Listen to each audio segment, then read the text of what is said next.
Hey guys, welcome to the video today. In today's video, I'm going to show you how to change the battery on this Greater Goods food scale.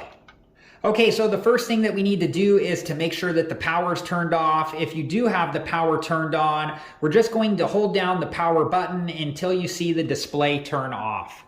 Okay, so now we're going to turn the food scale over and gently set it down so you don't scratch it. Okay, so this is the battery compartment cover and there's a triangle right here, and we're just going to put a little bit of pressure on the triangle and then slide the battery compartment cover this direction like so, and then we can lift the battery compartment cover out like so.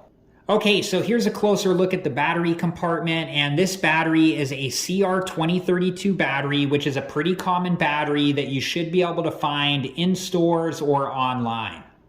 Okay, and then to get the battery out, the easiest thing to do is to use the plastic cover. Just be gentle and make sure that you don't break it. And I'm just going to use the corner here to gently lift the battery up like so. And then we can take the battery out and set it to the side. And make sure that you safely store away your old battery until you can take it to the proper hazardous waste or recycling facility. And then when you reinstall a new battery, you want to install it with the plus sign side of the battery facing up, and it tells you that right here. This battery is still okay, so I'm just going to reinstall it, and I'm just putting it back into the battery compartment like so. And then gently pushing the battery this direction and down until it goes into the battery compartment like so. And then we'll take the battery compartment cover and line it back up on this side of the battery compartment.